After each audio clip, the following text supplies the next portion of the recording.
हमने last chapter के अंदर बात कर लिया था कि आखिर 1991 तक की जो भारत की पॉलिसी थी ना, क्या रही थी। अब जो हमारा ये चैप्टर होगा, इसके अंदर हम बात करेंगे इकोनॉमिक रिफॉर्म्स के बारे में, आर्थिक सुधार के बारे में।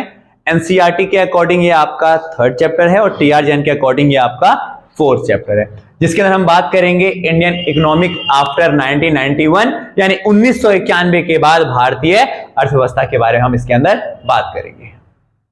ठीक है, जो सबसे पहले समझना भाई ध्यान से एक चीज देखो, कहते हैं क्या, एक स्टेटमेंट से चैप्टर चालू होगा ये आपका, जिसमें कहता है क्या कि इंडिया देखो, हमने देखा 1991 तक की जो पॉलिसी थी ना भारत की, उससे कई फायदे हुए थे, बट उससे ज्यादा हमें नुकसान होने लग गया था। भारत के पास जो फॉरेन करेंसी थी, विदेशी मुद्रा, वो पूरी तरीके से खाली हो चुकी था। ठीक है, खाली हो चुकी थी, उसमें कुछ भी नहीं बचा था हमारे पास। इवन हमें बाहर से अब हम सामान क्या मंगाएंगे, उसके लिए हमारे पास कुछ भी पैसे नहीं रह गए थे। तो ऐसे केस में जब देश की अर्थव्यवस्था बिल्कुल खराब से हो जाती है ना, तो ऐसे केस में इंडिया करता है approach the international bank. India जो है वो अंतरराष्ट्रीय बैंकों के पास जाता है, ठीक है, फॉर रिकंस्ट्रक्शन एंड डेवलपमेंट। ठीक है, यानी भारत जो है international bank for reconstruction and development IBRD के पास जाता है, जिसे हम कहते हैं किस नाम से, वर्ल्ड बैंक के नाम से जानते हैं, या फिर हम जानते हैं इंटरनेशनल मॉनेटरी फंड, यानी कि अंतरराष्ट्रीय मुद्रा कोष।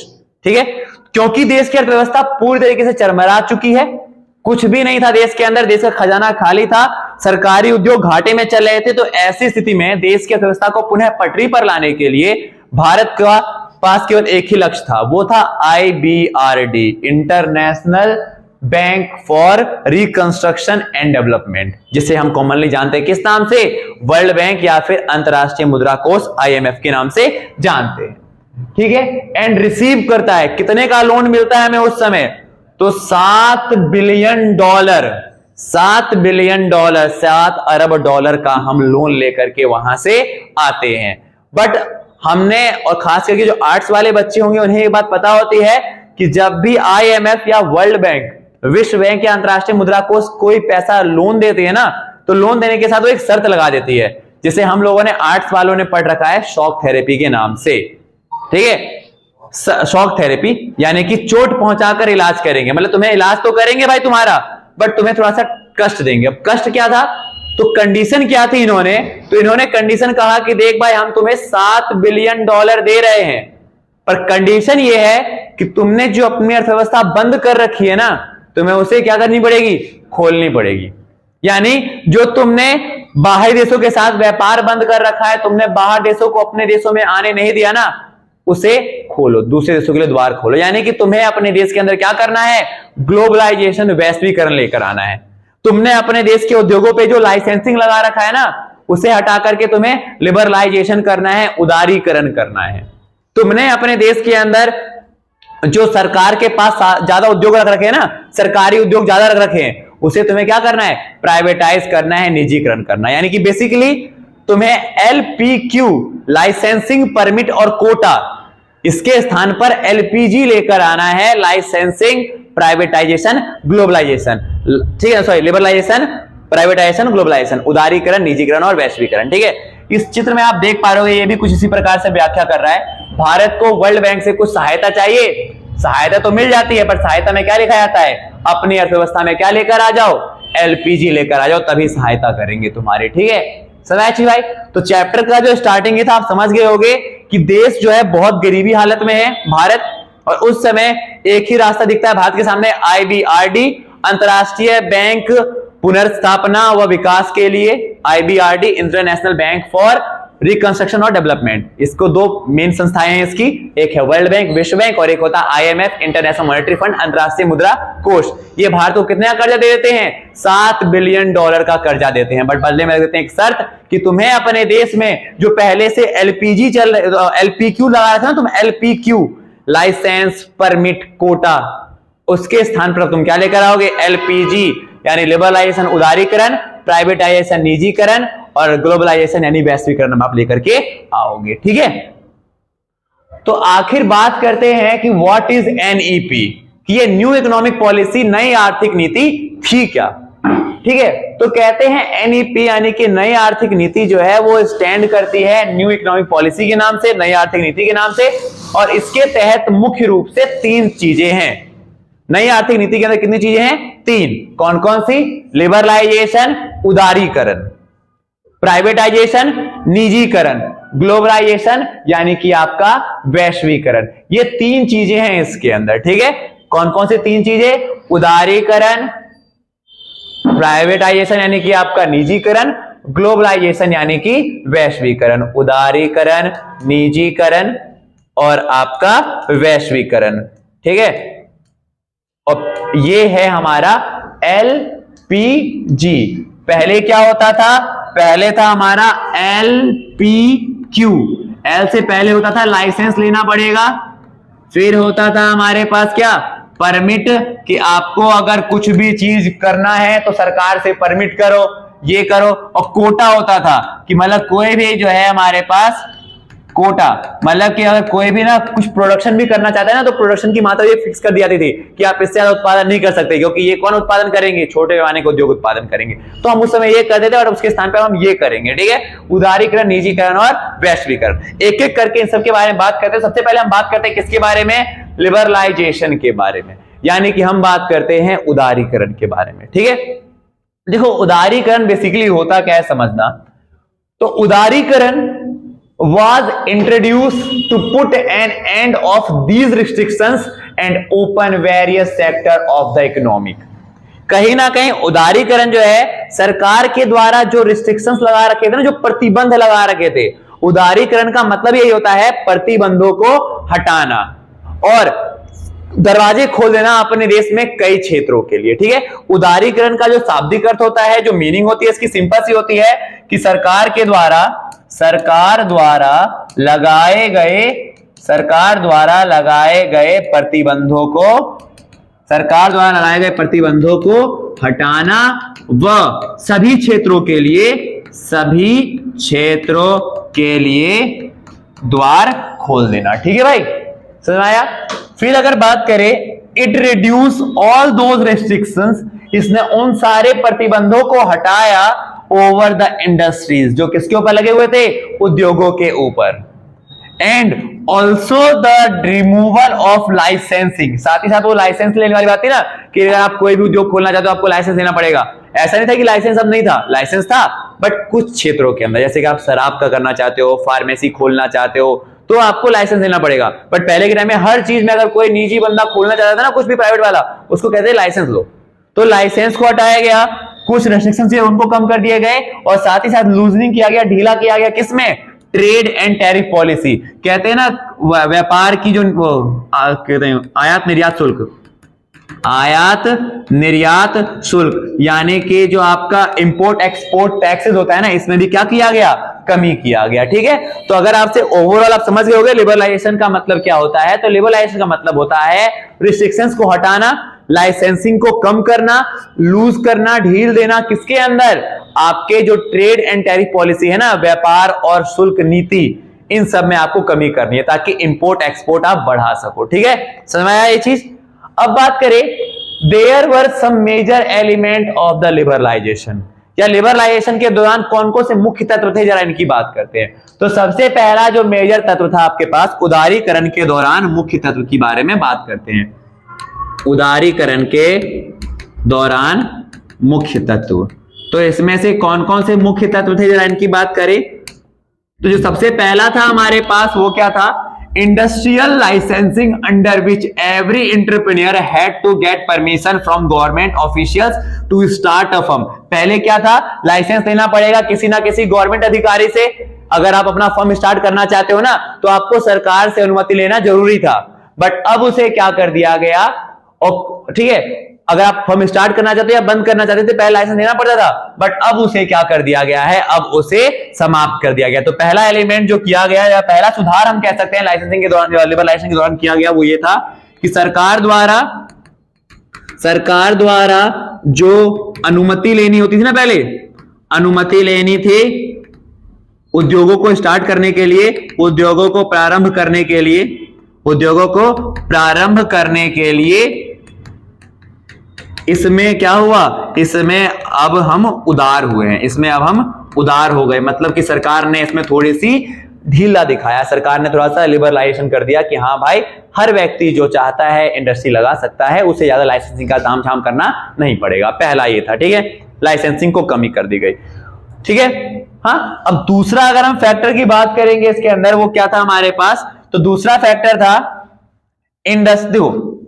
अच्छा, इसके अंदर कुछ बताएगा उसके अंदर कि industrial licensing was abolished for almost all but मतलब almost all the category, all the product category, ठीक है। जब पर अभी भी मतलब ये कह रहा है क्या, अभी भी जो था कि कुछ प्रोडक्ट के ऊपर सरकार लाइसेंस ले रही थी, कौन कौन से, alcohol, cigarette, hazards chemical, industrial explosive, electronics के आइटम्स पे, या फिर एरोस्पेस के आइटम पे, ड्रग्स के,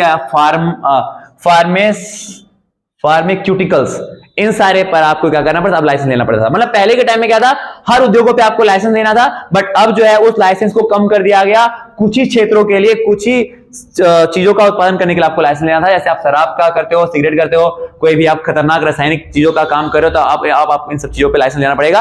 अन्यथा तो पहले तो आपको हर चीजों पे, अगर आप प्राइवेट बंदे हो और आप उद्योग खोलना है तो पहले आपको हर चीज में लाइसेंस लेना पड़ता था, बट अब उस लाइसेंस को क्या कर दिया गया है, कम कर दिया गया। समझ आया चीज, पहला।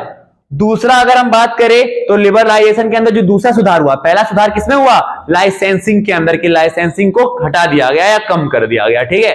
दूसरा जो सुधार हुआ है हमारे पास वो किसमें था, तो दूसरा सुधार जो हमें देखने को मिलता है वो कौन सा है हमारे पास, वित्त क्षेत्र संबंधी सुधार। कौन सुधार, वित्त क्षेत्र संबंधी सुधार, वित्त क्षेत्र संबंधी सुधार। ये हमें कहां देखने को मिले हैं, तो ये हमें देखने को मिला है उदारीकरण के अंदर। तो उदारीकरण लिबरलाइजेशन के अंदर जो पहला सुधार था वो कौन सा था, लाइसेंसिंग को कम करना, लाइसेंसिंग को हटाना। जो दूसरा सुधार है वो कौन से क्षेत्र के अंदर हुआ है आपका, तो ये हुआ है आपका फाइनेंसिंग सेक्टर में। तो देखो, one of the major aim of financial sector reforms is to reduce the role of RBI. देखो, फाइनेंशियल सेक्टर की हम बात करें ना, वित्तीय क्षेत्र की बात करें, तो इसमें जो सुधार किया गया वो सुधार किया गया किसके रोल में, आरबीआई के रोल में।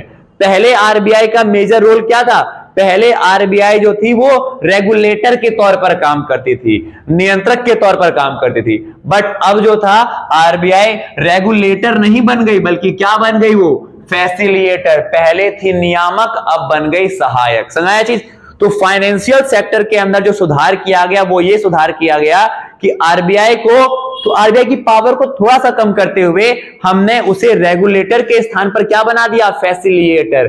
पहले क्या होता था कि कोई भी नया बैंक अगर खुलने वाला होता था ना, कोई नया बैंक अगर खुलने वाला है या कोई भी अगर नया कंपनी खुलने वाला है और उसे पैसों की आवश्यकता होती थी, तो उस समय आरबीआई ने उसे बहुत सारी शर्तें गिनवा देता था, ये है ये है ये है वो है, ठीक है। बट अब आरबीआई क्या करेगा, अब आरबीआई फैसिलिटेट करता था उनको कि भैया आप नया बैंक खोलना चाहते हो, आइए मिलकर आपको समझाते हैं इसके बारे में, आपको हेल्प करते हैं, अगर आप नया इंडस्ट्री खोलना चाहते हो आपको हेल्प करते हैं, ठीक है। तो आरबीआई के रोल में थोड़ा सा चेंज आया, पहले वो था रेगुलेटर, जिसे शिफ्ट करके क्या कर दिया गया, फैसिलिटेटर। सुना है चीज दोनों। पहला पॉइंट था लाइसेंसिंग में हमने कम किया है, दूसरा पॉइंट था हमने फाइनेंशियल सेक्टर के अंदर सुधार किया, जिसमें हमने आरबीआई के रोल को थोड़ा सा इंप्रूव किया।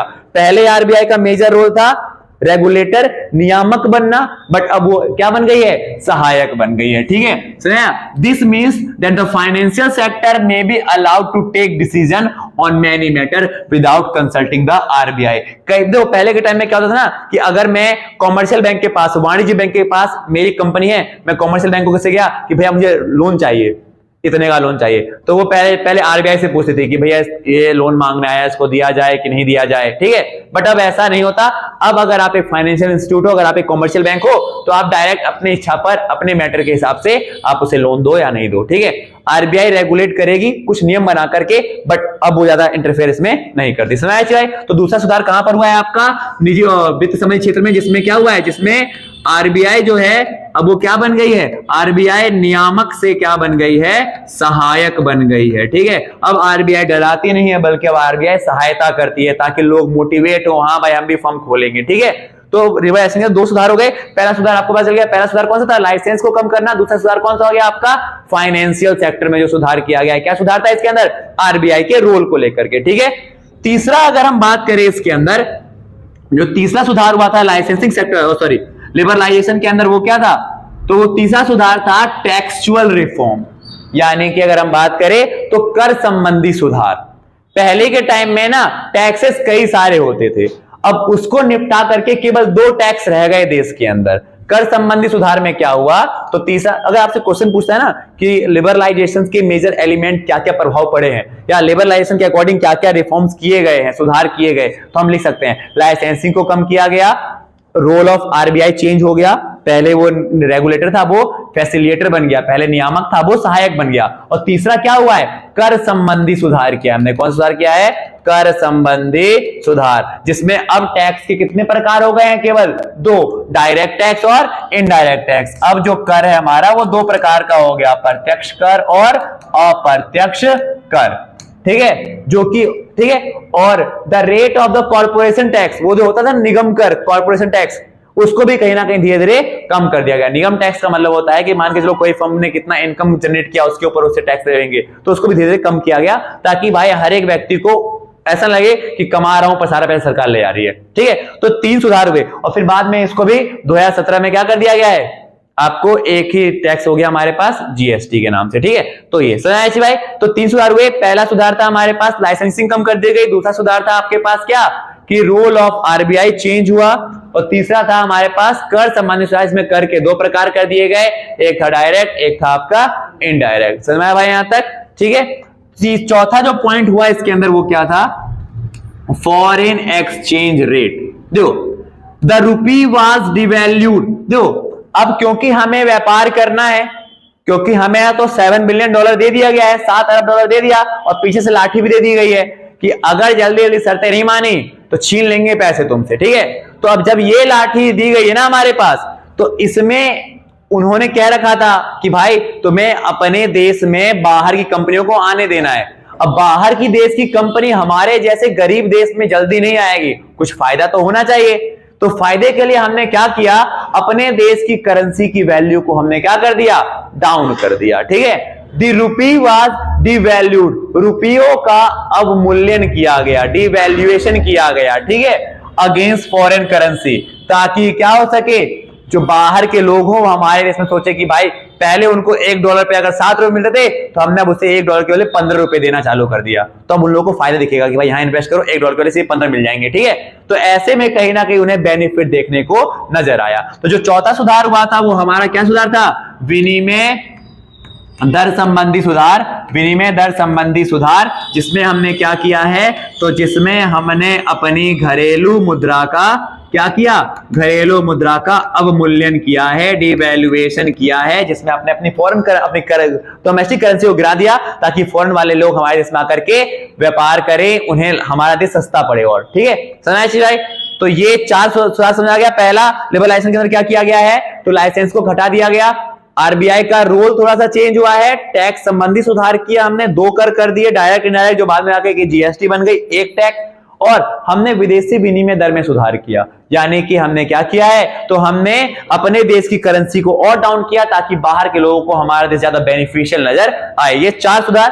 5वां सुधार क्या था, ट्रेड एंड इन्वेस्टमेंट पॉलिसी, यानी कि व्यापार व निवेश नीति में हमने क्या सुधार किया, ये 5वां सुधार है। ये पूरा क्वेश्चन अगर अभी एनसीईआरटी क्लास में क्वेश्चन करवाऊंगा, इसके अंदर सारे एनसीईआरटी वाले क्वेश्चन होंगे, उसमें आप देखोगे तो क्वेश्चन आ रखा होगा कि लिबरलाइजेशन के एक्सपेक्ट क्या क्या थे, उदारीकरण के कौन कौन से मेजर पहलू थे जो आपको देखने को मिले सुधार के तौर पे। 4 सुधार। 5वां सुधार की हम बात करने जा रहे हैं लिबरलाइजेशन के अंदर। तो जो 5वां सुधार था वो कौन सा सुधार था आपका, तो 5वां सुधार जो था हमारे पास वो था आपका व्यापार व निवेश संबंधी सुधार, व्यापार व निवेश संबंधी सुधार। इसमें क्या किया गया है, the trade policy reforms aimed, जो व्यापार संबंधी सुधार किया गया ना, इसमें मेन उद्देश्य क्या था, तो dismantling of quantitative restrictions on import and export.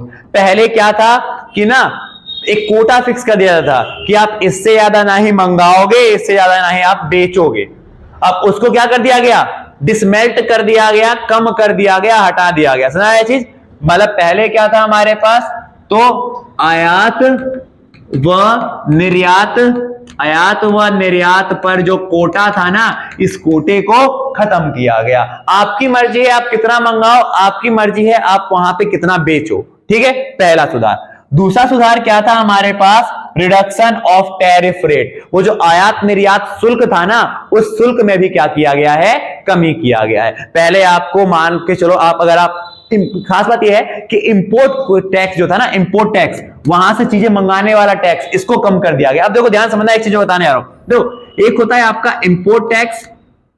अगर मैं इंपोर्ट टैक्स यानी कि आयात शुल्क, अगर मैं आयात शुल्क को क्या कर देता हूं, कम कर देता हूं, तो बाहर की चीजें हमारे यहां क्या बिकेंगी, सस्ती बिकेंगी ना, सस्ती बिकेंगी। साथ ही साथ बाहर के बंदे भी हमारे यहां माल बेचेंगे अपना आकर के, ठीक है। तो कहीं ना कहीं हमने इंपोर्ट टैक्स इसको कम कर दिया, ठीक है, सुनाया चाहिए। तो हमने अपना इंपोर्ट टैक्स कम किया ताकि क्या हो सके, बाहर के लोग हमारे यहां ज्यादा आए। ये हम व्यापार संबंधी अपना व्यापार बढ़ाने के लिए हम काम कर रहे हैं। तो पहला हमने क्या सुधार किया, आयात निर्यात पर जो कोटा था उस कोटे को हमने कम कर दिया, जो रिस्ट्रिक्शंस ऑन द क्वांटिटी था ना उसको हमने हटा दिया। दूसरा हमने क्या सुधार किया है, तो हमने दूसरा जो सुधार था वो क्या था, आयात निर्यात शुल्क को कम करना, आयात निर्यात शुल्क को कम करना, हमने कम कर दिया, ठीक है। तीसरा सुधार क्या था, removal of licensing procedure of import. पहले क्या था कि अगर आप यहां से माल बेचना मंगाना चाहते हो ना बाहर से, क्योंकि मैं था ना पहले तो ये था ना इंपोर्ट सब्स्टिट्यूशन पॉलिसी कि इंपोर्ट तो करना ही नहीं है भाई, इंपोर्ट तो सबसे आखिरी में करना है। तो इंपोर्ट पे ना पहले बहुत ज्यादा लाइसेंस लगा था, इतनी सारी लिखा पढ़ी जाती थी ना, वो बहुत नहीं था। और हमने अब 11th में ना, जब हम पढ़ते हैं वो चैप्टर बिजनेस के अंदर, इंटरनेशनल ट्रेड, अंतरराष्ट्रीय व्यापार, तो हमने लास्ट ईयर देखा था एक्सपोर्ट का प्रोसीजर बहुत लंबा है, इंपोर्ट का प्रोसीजर कम कर दिया गया है। बट पहले के टाइम में क्या था, इंपोर्ट का प्रोसीजर जो था वो बहुत लेंथी होता था, ठीक है। तो इंपोर्ट का प्रोसीजर लेंथी था पहले, उसे क्या कर दिया गया, कम कर दिया गया, ताकि भाई बाहर के बंदे बाहर से बंदे अपना माल मंगा सके और यहां पर बेच सके, ठीक है। तो ये सारे काम किए गए, ठीक है।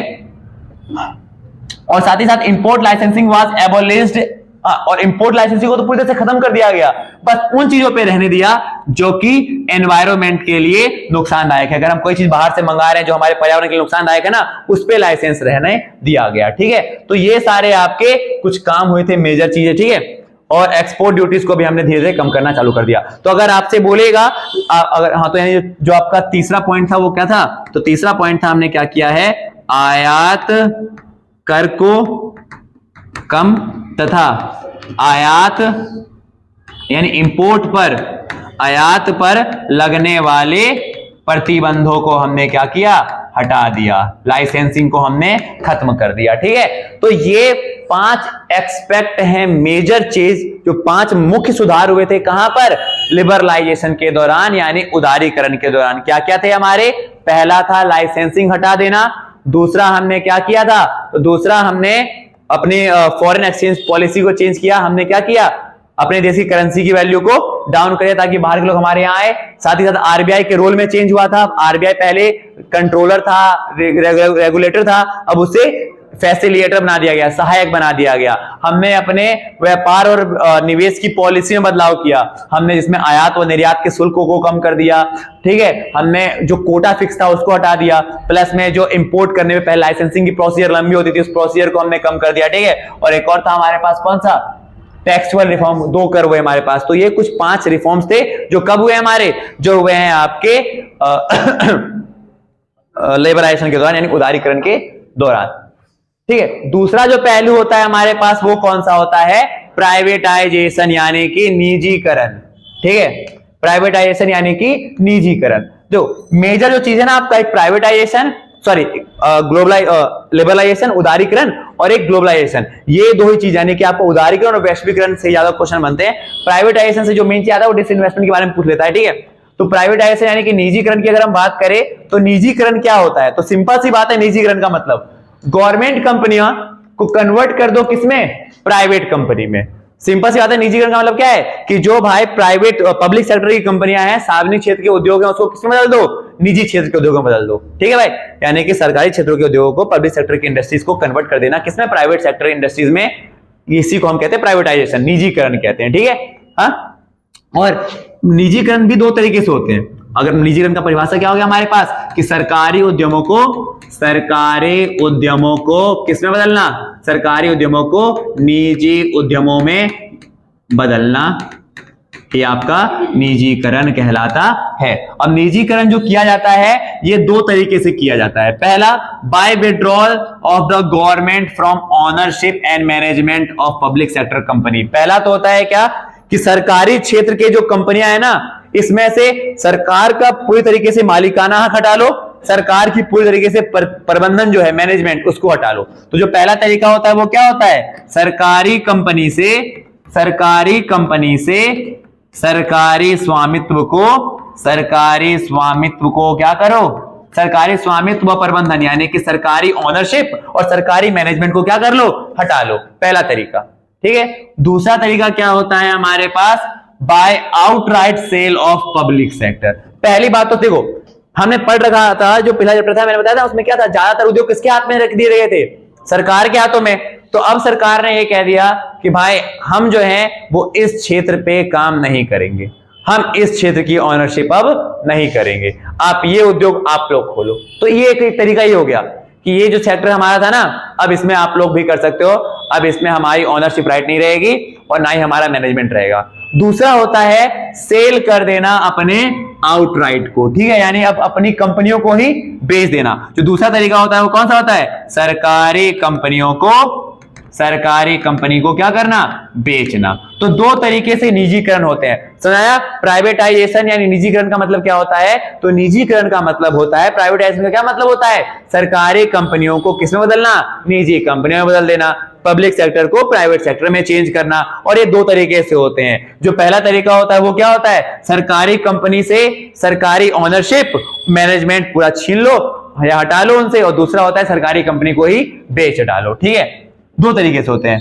अब ये जो मैंने वर्ड बोला है, दूसरा वर्ड, सरकारी कंपनी को बेचना, इसी को हम कहते हैं डिसइन्वेस्टमेंट, यानी कि हिंदी में बोले तो विनिवेश। विनिवेश कई बार क्वेश्चन पूछा जाता है कि विनिवेश क्या होता है, तो विनिवेश का मतलब होता है privatization of the public sector या enterprise by selling of part of the equity of PSC public sector enterprises to public known as disinvestment. देखो सिंपल सी बात होती है कि भाई पब्लिक सेक्टर एंटरप्राइज को, पीएसई को, सरकारी क्षेत्र के उद्योगों को बेचना क्या कहलाता है, आपका डिसइन्वेस्टमेंट कहलाता है, विनिवेश कहलाता है। समझा चीज। विनिवेश का मतलब क्या होता है, तो विनिवेश का मतलब है सरकारी क्षेत्र के उद्योगों को निजी या जनता को बेचना ही क्या कहलाता है, हमारा डिसइन्वेस्टमेंट कहलाता है। तो प्राइवेटाइजेशन सिंपल सा चीज है। प्राइवेटाइजेशन होता क्या है, तो सरकारी क्षेत्र के उद्योगों को प्राइवेट हाथों में कन्वर्ट कर देना ही प्राइवेटाइजेशन है, निजीकरण है। निजीकरण के आपके दो एस्पेक्ट होते हैं, दो तरीके से किया जा सकता है। पहला, सरकारी ओनरशिप, सरकारी मैनेजमेंटशिप को हटा दो, सरकारी स्वामित्व या सरकारी प्रबंधन को वहां से हटा लो, और दूसरा होता है बेच दो, और बेचने को हम क्या कहते हैं, डिसइन्वेस्टमेंट कहते हैं, ठीक है। अगर आपसे जनरली क्वेश्चन पूछा जाए कि आखिर ना प्राइवेटाइजेशन किया ही क्यों जाता है, क्योंकि सरकारी क्षेत्र का उद्योग कैपेबल नहीं होता, सरकार पर घाटा बढ़ रहा होता है, देश में भ्रष्टाचार बढ़ जाता है, करप्शन बढ़ रहा होता है, ठीक है। और प्लस में जो स्किल्स, लैक ऑफ स्किल होता है ना, कुशलता की कमी किसके पास, पब्लिक सेक्टर के पास। इसलिए कहीं ना कहीं सरकार जो है अपने देश के उद्योग को प्राइवेट लोगों के हाथों में बेचना शुरू कर देती है, ठीक है। तो अब जो हम बात करेंगे, जो अगला होता है हमारे पास, वो होता है ग्लोबलाइजेशन, यानी कि वैश्वीकरण के बारे में। अब जो ग्लोबलाइजेशन या वैश्वीकरण होता क्या है, समझना ध्यान से। ग्लोबलाइजेशन यानी कि वैश्वीकरण, तो वैश्वीकरण का मतलब क्या होता है, सिंपल सी एक परिभाषा होती है कि भाई अपने देश की अर्थव्यवस्था को विश्व की अर्थव्यवस्था के साथ मिलाना, अपने देश की अर्थव्यवस्था को, इकोनॉमी को किसके साथ मिलाना, वर्ल्ड की इकोनॉमी के साथ मिलाना ही क्या कहलाता है हमारे पास, वर्ल्ड की इकोनॉमी के साथ मिलाना ही क्या कहलाता है, हमारा ग्लोबलाइजेशन कहलाता है। यानी कि it means to connect the country's economy to with the whole world, यानी कि भाई अपने देश की अर्थव्यवस्था को पूरी दुनिया के साथ मिलाना ही क्या कहलाएगा, आपका वैश्वीकरण यानी कि ग्लोबलाइजेशन कहलाता है। सिंपल सी बात होती है, ठीक है। अब अगर हम बात करें, ठीक है, अब अगर हम बात करें क्या कि ग्लोबलाइजेशन के बारे में दो चीजें आती हैं, इसके लाभ और इसके हानियां। ग्लोबलाइजेशन से रिलेटेड दो चीजें होती है हमारी, इसके एडवांटेज और इसके डिसएडवांटेज। जरा दोनों के बारे में करके बात करते हैं। तो देखो वैश्वीकरण के लाभ क्या होते हैं, पहली बात तो वैश्वीकरण का पहला लाभ क्या होता है, ये इंक्रीज कर देता है फॉरेन करेंसी देश के अंदर। बाहर की कंपनियां हमारे यहां आएंगे, हम उनके यहां जाएंगे, इससे क्या होता है देश के अंदर ना फॉरेन करेंसी, विदेशी मुद्रा का आवागमन हो जाता है। ठीक है, यानी यह क्या करता है, विदेशी मुद्रा के भंडार में वृद्धि करता है, विदेशी मुद्रा के भंडार में वृद्धि करता है। दूसरा, एम्प्लॉयमेंट क्रिएट होता है, रोजगार, क्योंकि बाहर की कंपनी हमारे यहां आकर के कंपनी लगाएगी, एमएनसी लगाएगी, तो देश में क्या बढ़ेगा, रोजगार। तो दूसरा जो चीज होता है वो क्या होता है, रोजगार को बढ़ावा देता है इससे। ठीक है, तीसरा, नई टेक्नोलॉजी इंट्रोड्यूस होती है, क्योंकि हमें पता है कि हमारे देश के अंदर नई टेक्नोलॉजी नहीं है, बाहर की कंपनियां हमारे देश में आएंगी तो हो या हम उनके यहां जाएंगे तो हो सकता है हम नई तकनीक सीख करके आए। ठीक है, तो इससे क्या होता है,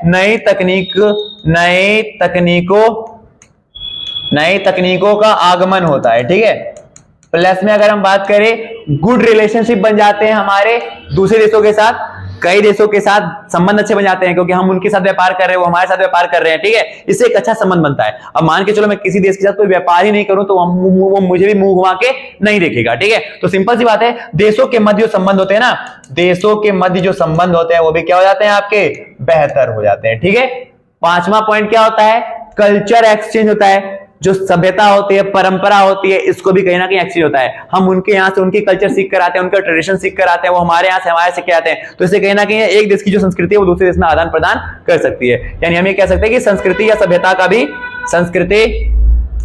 सभ्यता का आदान प्रदान होता है। ठीक है, छठा, हेल्दी कंपटीशन, बाहरी कंपनी हमारे देश में आएगी तो एक हेल्दी कंपटीशन होगा, एक स्वस्थ प्रतियोगिता होगा, और इस हेल्दी कंपटीशन से हमारे देश की जो डोमेस्टिक इंडस्ट्रीज हैं, घरेलू उद्योग हैं, उनका स्किल जो होगा वो डेवलप करेगा। ठीक है, क्योंकि अभी तक वो कंपटीशन करते हैं केवल अपने स्तर के लोगों से, बट जब बाहर कोई कंपनी आएगी, नई टेक्नोलॉजी लेकर आएगी ना, तो कहीं ना कहीं हम उनसे जब कंपीट करेंगे तो कहीं ना कहीं इससे हमारी स्किल डेवलप करेगा। ठीक है, तो यानी कि घरेलू उद्योगों की कुशलता में क्या होती है, कि कुशलता में वृद्धि होती है। ठीक है, फिर अगर हम बात करें अब इसके डिसएडवांटेज क्या होते हैं, तो नुकसान भी कई सारे हैं। Harmful for the domestic culture, जो देश की घरेलू सभ्यता या परंपरा होती है ना, इसमें कहीं ना कहीं हमें नुकसान देखने को मिलता है। जैसे फॉर एग्जांपल इंडिया के अंदर बात करें, बाहर से कंपनी आई थी, ईस्ट इंडिया कंपनी, और जब वो हमारे देश में आई तो उससे कहीं ना कहीं हमारा जो कल्चर था वो खत्म हो गया। पहले हम लोग कुर्ता पैजामा घूम के रहते थे, धोती कुर्ता, अब वो हमसे सूट वूट में आ गए हम लोग। ठीक है, तो कहीं ना कहीं जो घरेलू संस्कृति होती है, घरेलू संस्कृति, इसका नाश होता है, घरेलू संस्कृति का नाश होता है।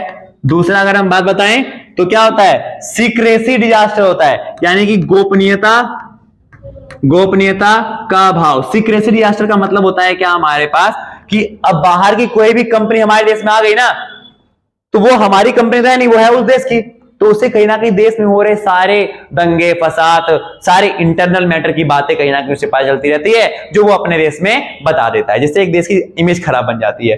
तीसरा, ऑलवेज प्रमोट द अर्बनाइजेशन। याद रखना, कोई भी जब बाहर की कंपनी आएगी तो क्या वो गांव में लगेगी क्या, नहीं, वो कहां लगेगी, आपका शहरों में। तो कहीं ना कहीं यह केवल किसको प्रमोट करता है, ये शहरीकरण को ही बढ़ावा देता है। किसको बढ़ावा देता है, शहरीकरण को केवल ये बढ़ावा देता है। प्लस में नुकसानदायक है किसके लिए, एनवायरमेंट के लिए। बाहर से कई कंपनी आएंगी, देश के अंदर उद्योग लगाएंगी, जितना ज्यादा इंडस्ट्री उतना ज्यादा पर्यावरण को खतरा, तो यह पर्यावरण के लिए नुकसानदायक होता है, पर्यावरण के लिए नुकसानदायक है। ठीक है, प्लस में पांचवा होता है क्या, कि sometimes monopoly over the market. कई बार क्या होता है हमारे पास कि बाजार के ऊपर ना एक मोनोपोली आ जाती है, इसकी एकाधिकार आ जाता है। कई बार क्या होता है कि बाजार के ऊपर एकाधिकार, बाजार के ऊपर एकाधिकार हो जाता है। तो क्योंकि जो एमएनसी कंपनियां होती है ना, एमएनसी कंपनियां होती हैं, एक सेकंड, तो क्या होता है हमारे पास क्या, कि sometimes monopoly over the market, यानी कहीं ना कहीं कई बार ना ये बाजार के ऊपर एकाधिकार प्राप्त कर लेते हैं। बाजार के ऊपर एकाधिकार प्राप्त करने का मतलब क्या होता है, देखो कोई भी बाहर की कंपनी आई है, उस कंपनी के पास पैसे कोई कमी होगी क्या, नहीं, पैसे बहुत होंगे उसके पास, वो खूब एडवर्टीजमेंट करेगा, खूब पैसे खर्च करेगा, और जिससे कहीं ना कहीं ऐसा लगता है ना कि जो घरेलू उद्योग होते हैं ना उनको नुकसान चलता है, जो डोमेस्टिक इंडस्ट्री होते हैं उनको कहीं ना कहीं नुकसान होता है, और जो बाहर की इंडस्ट्री है ना वो मार्केट में पूरा अपना कब्जा सा कर लेती है। ठीक है, जिससे कहीं ना कहीं, और प्लस में एक और चीज होता है क्या, अब देखो बाहर की कंपनी जब हमारे देश में आती है ना तो वो सरकार को खूब मोटा पैसा खिलाती है। कि हम आपके देश में ज्यादा दिन तक रह सकें, आप हमारे लिए अच्छी पॉलिसी बनाओ। जितनी अच्छी वो पॉलिसी हमारे देश के लिए बनाएंगे ना, उतना ही ज्यादा उनको सरकार, जितनी अच्छी वो पॉलिसी बनाएंगे उनके लिए, मतलब आमतौर पे क्या होता है ना कि बाहर से कोई कंपनी आई, बाहर से कोई भी कंपनी आई, वो हमारे देश में आकर के हमारे देश के लिए अपना फैक्ट्री लगाना चाहती है हमारे देश के अंदर। अब उनको चाहिए क्या? अच्छी गवर्नमेंट पॉलिसी। तो वो आमतौर पे क्या करते रहते हैं, केंद्र सरकार को पैसा खिलाते रहते हैं कि भैया ऐसा कीजिए, हमारे लिए पॉलिसी, हम आपको चुनाव के दौरान इतना फंड करेंगे, इतना फंड करेंगे। ऐसा भी बीच में हुआ भी था, ठीक है। तो हम आपको मतलब कहते हैं इलेक्ट्रॉनिक बॉन्ड, हम आपको शेयर ट्रांसफर कर देंगे, ठीक है, आप चिंता मत कीजिए, सरल चीज। और ऐसे में कहीं ना कहीं, और जब कोई एक कंपनी सरकार को इतना पैसा खिलाएगी तो क्या वो सरकार उस कंपनी के खिलाफ कुछ बोल पाएगी? नहीं। अभी हम एग्जांपल दे रहे हैं, अडानी का ले लो, नहीं बोल पाता, कोई भी नहीं बोल पाएगा ना, क्योंकि कहीं ना कहीं फंड जा रहे हैं बहुत सारे। तो वही चीज है यहां पर भी कि lack in the power of government, कहीं ना कहीं सरकार की पावर में भी कमी आ जाती है, क्योंकि वो कंपनी सरकार को पैसा खिलाती है और सरकार उसके खिलाफ कुछ बोल नहीं पाएगी, ठीक है भाई। तो ये सारे नुकसान भी और ऊपर वाले सारे फायदे हैं। तो तीनों में से ग्लोबलाइजेशन, ग्लोबलाइजेशन और लिबरलाइजेशन जो है ये ज्यादा मेजर होता है, ठीक है।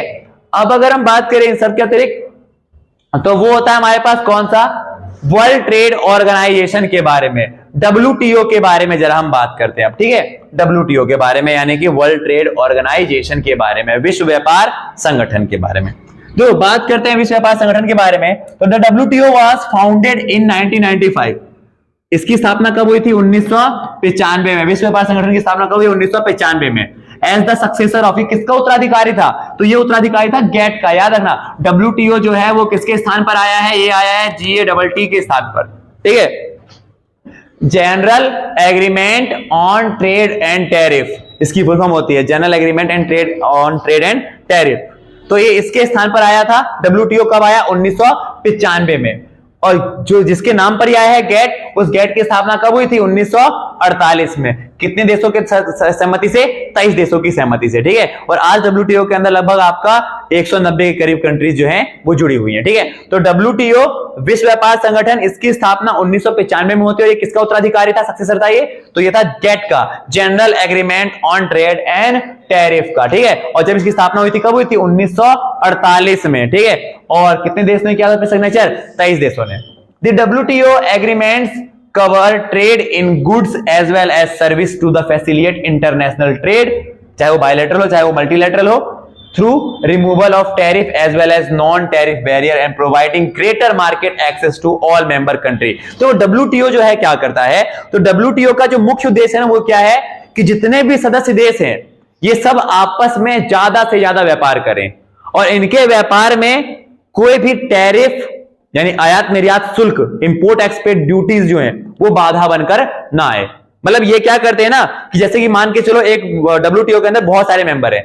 अब हो सकता है एक मेंबर अगर मान के चलो अमेरिका है और एक मेंबर ऑस्ट्रेलिया है, तो अमेरिका ने ज्यादा टैक्स लगा रखा है और ऑस्ट्रेलिया कम लगा रही है। तो ऐसे में कहीं ना कहीं WTO जो है अमेरिका को बोलेगी कि भैया आप भी अपने इंपोर्ट टैक्सेस थोड़ा से कम करो, ताकि वो भी तो आपके यहाँ अपने माल बेच सके। तो कहीं ना कहीं सारी चीज क्या करता है WTO? तो WTO जो है ना, वो पूरे देश के अंदर, पूरे अंतरराष्ट्रीय बाजार में, इंटरनेशनल मार्केट के अंदर एक हेल्दी कॉम्पिटिटिव ट्रेड करवा सके, स्वस्थ प्रतिस्पर्धास्पर्धक प्रतियोगात्मक व्यापार को बढ़ावा देने के लिए करती है। जितने भी इसके सदस्य मेंबर है ना, वो मनमानी करके ट्रेड और टैरिफ ना रखें, व्यापार शुल्क ना रखें, ठीक है। इन सब पे निगरानी करके चलती है, ठीक है। समझ ऐसी सिंपल सी बात होती है।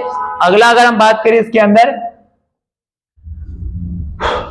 अब देखो ये लास्ट टॉपिक है हमारे पास, ये और फिर इसकी कमियों के बारे में सिर्फ 2 चीजें समझना ध्यान से। हाँ, तो 1991 की पॉलिसी के लाभ क्या हुए, मैं बात कर लूंगा विपिन से। देखो अब बात करते हैं क्या कि इसके क्या क्या प्रभाव पड़े हैं, न्यू इकोनॉमिक पॉलिसी के क्या क्या प्रभाव पड़े, या अगर आपसे पूछेगा कि क्या क्या लाभ हुए हैं इसके, ठीक है। एडवांटेज और डिसएडवांटेज दोनों है। तो 1991 के बाद जो हमने पॉलिसी बनाई है ना, इसके लाभ और फिर बाद में इसके नुकसान पड़ते हैं, ठीक है।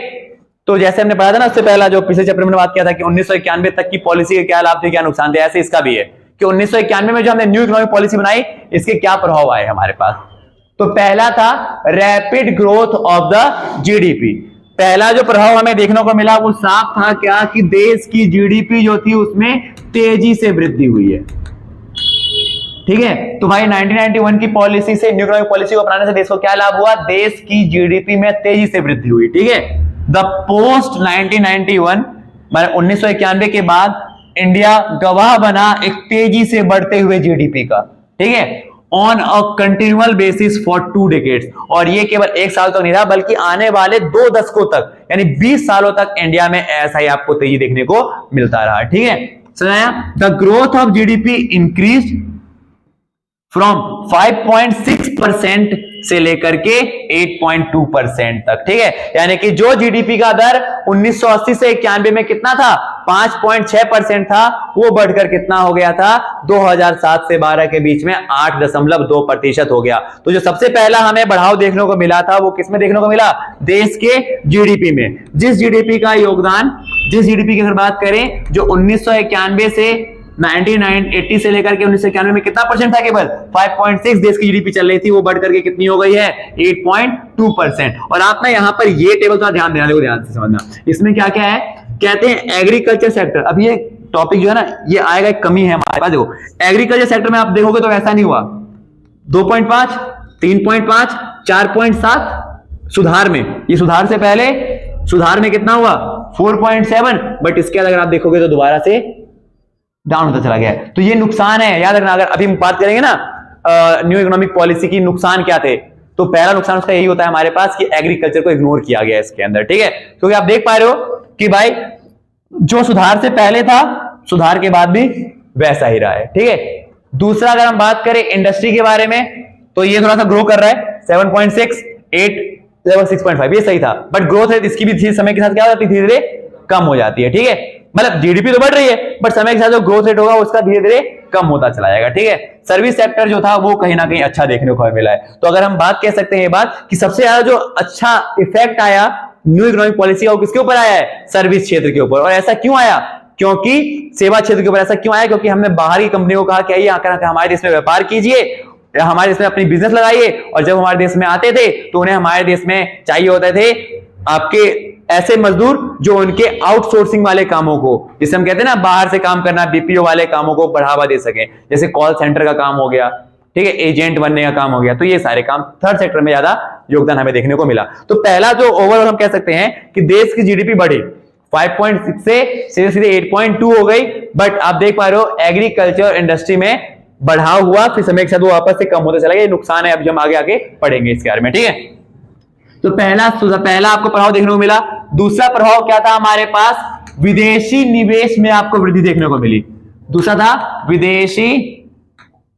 विदेशी निवेश में वृद्धि, विदेशी निवेश में वृद्धि हुई है। कहते हैं क्या, कहीं ना कहीं देश की अर्थव्यवस्था के खुलने से, ग्लोबलाइजेशन के होने से एक तेजी से इंक्रीज हुआ हमारे देश के अंदर एफडीआई में और एफआईआई में। मैंने बताया था दोनों में क्या अंतर होता है। एफडीआई यानी कि प्रत्यक्ष विदेशी निवेश, फॉरेन डायरेक्ट इन्वेस्टमेंट, प्रत्यक्ष विदेशी निवेश। देखो प्रत्यक्ष विदेशी निवेश या एफडीआई क्या होता है, और एक होता है आपके पास एफआईआई यानी कि फॉरेन इंस्टीट्यूशनल इन्वेस्टमेंट, यानी कि प्रत्यक्ष विदेशी संस्थागत निवेश। अब इन दोनों में अंतर क्या होता है समझना ध्यान से। देखो जो एफडीआई होता है ना, प्रत्यक्ष विदेशी निवेश, इसका मतलब होता है डायरेक्ट दूसरे देश में अपनी कंपनी ही खोल लो। इसका मतलब होता है दूसरे देश में सीधे अपनी कंपनी खोल लो, बट इसका मतलब होता है दूसरे देश की जो कंपनी है ना उस कंपनी के अंदर इन्वेस्ट करना, ठीक है। डायरेक्ट मतलब डायरेक्टली वहां पर कंपनी खोलना, और एफआईआई का मतलब क्या है, फॉरेन इंस्टीट्यूशनल इन्वेस्ट करना, वहां पे जो पहले संस्था बनी हुई है ना उस संस्था में जाकर के पैसा लगाना। दोनों में ये अंतर होता है, और दोनों में हमें कहीं ना कहीं बढ़ाव देखने को मिला है। किसके बाद, रिफॉर्म्स होने के बाद। तो रिफॉर्म्स होने के बाद दोनों बढ़ाव देखने को मिला। बढ़ाव कितना था, 1990-91 में कितना बढ़ गया हमारे पास, 1990-91 से 2017-18 के बीच में कितना डॉलर हो गया आपके पास, 30 बिलियन यूएस डॉलर तक का बढ़ाव हमें देखने को मिला है। सुना है चीज। तो दो सुधार हुए देखने को मिला। पहला सुधार कौन सा था, पहला सुधार जो था हमारे पास वो क्या था, देश की जीडीपी जो थी वो तेजी से बढ़ी 5.6 से सीधे सीधे 8.2। दूसरा सुधार जो हुआ वो कहां पर हुआ है, हमारे देश में जो विदेशी निवेश था उसमें बढ़ावा देखने को मिला, चाहे वो एफडीआई हो चाहे वो एफआईआई हो। कितने डॉलर का बढ़ावा देखने को मिला हमें, 30 बिलियन यूएस डॉलर का बढ़ाव देखने को मिला, ठीक है। दो सुधार। तीसरा जो प्रभाव हमें देखने को, ये लाभ में बता रहा हूं, लाभ, ठीक है। तीसरा अगर हम बात बताएं, देखो थर्ड जो था वो क्या था हमारे पास, increase in the foreign trade, विदेशी व्यापार में वृद्धि हुई है। तीसरा जो फायदा देखने को मिला वो क्या हुआ हमारे पास, विदेशी व्यापार में वृद्धि हुई है। अब विदेशी व्यापार में वृद्धि कैसे, तो कहते हैं क्या सिंस 1991 के बाद से इंडिया ने काफी सक्सेसफुल हुआ है एक्सपोर्टर के तौर पर। और देखो पहले इंडिया जो था ना वो ज्यादातर चीजों का निर्यात नहीं करता था, बट अब जो है इंडिया जो है एक एक्सपोर्टर बना। और एक्सपोर्टर में भी किन चीजों का, फार्मास्यूटिकल जो दवाइयां हो गई, या फिर इंजीनियरिंग गुड्स हो गए, आईटी और सॉफ्टवेयर हो गया, या फिर अगर हम बात करें टेक्सटाइल कपड़ा, इन सब को भारत जो है वो निर्यात कर रहा था। तीन सुधार साफ देखने को मिला, देश की जीडीपी ग्रो कर जाती है 5.2 से 8.6 तक।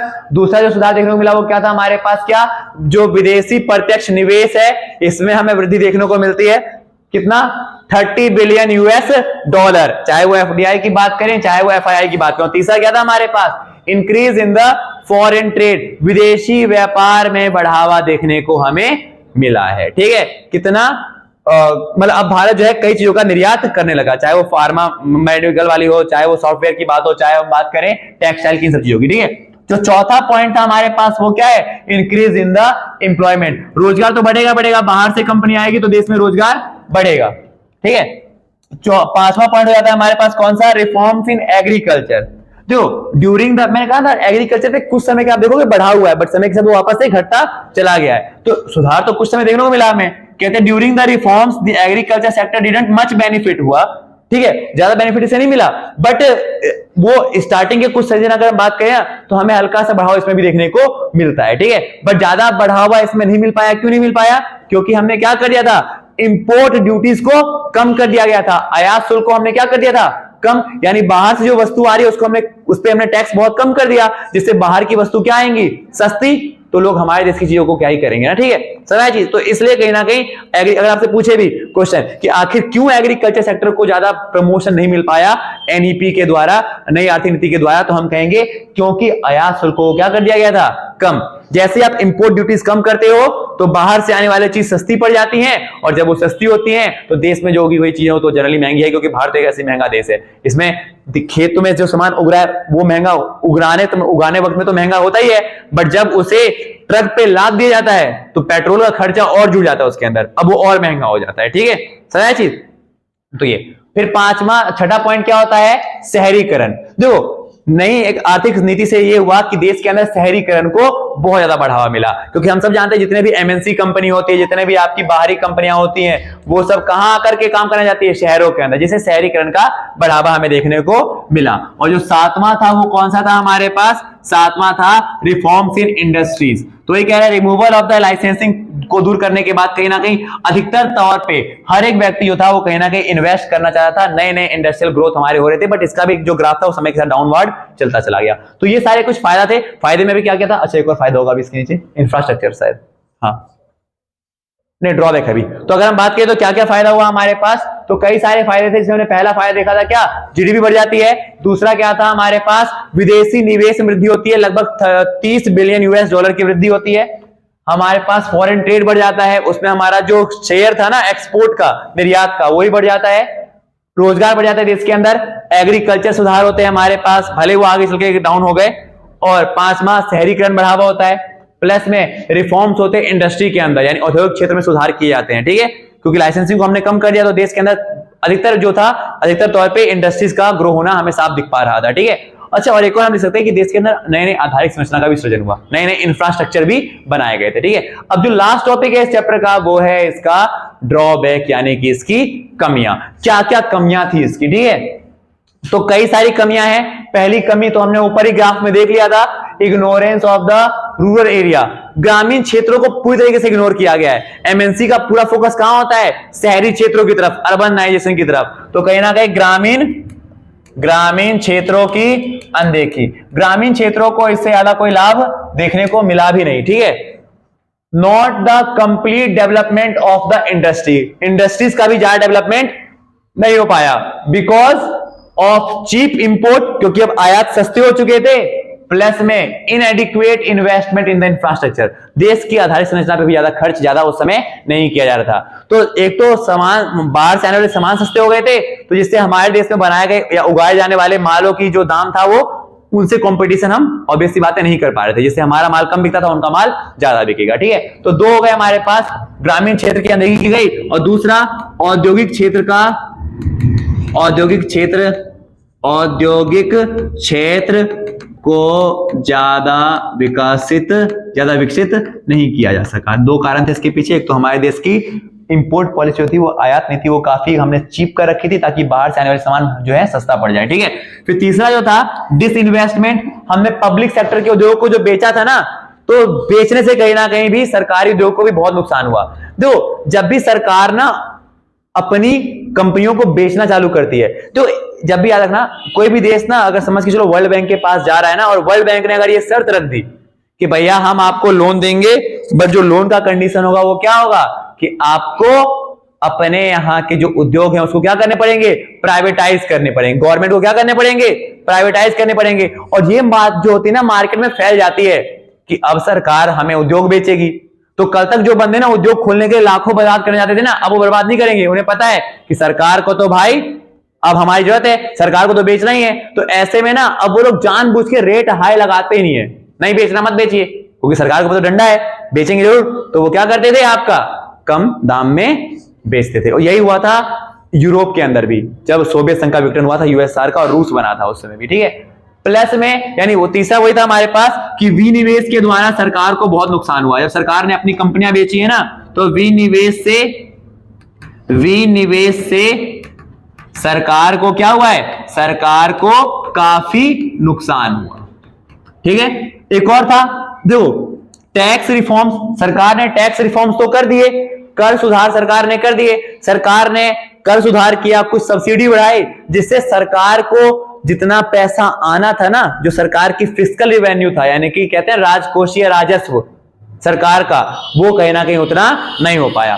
टैक्स रिफॉर्म्स मैंने किए, सरकार ने टैक्स को कम कर दिया, सरकार ने इंपोर्ट रेट भी कम कर दिया, जिससे सरकार की इनकम जो थी वो समय के साथ थोड़ी थोड़ी क्या होती चली गई, डाउन होती चली गई। तो वही कह रहा है हमारे पास कि टैक्स को कम करने से प्लस में सब्सिडी को बढ़ा देने से जो सरकार की रिवेन्यू थी वो क्या होती चली गई, कम हो गई। यानी कि सरकार की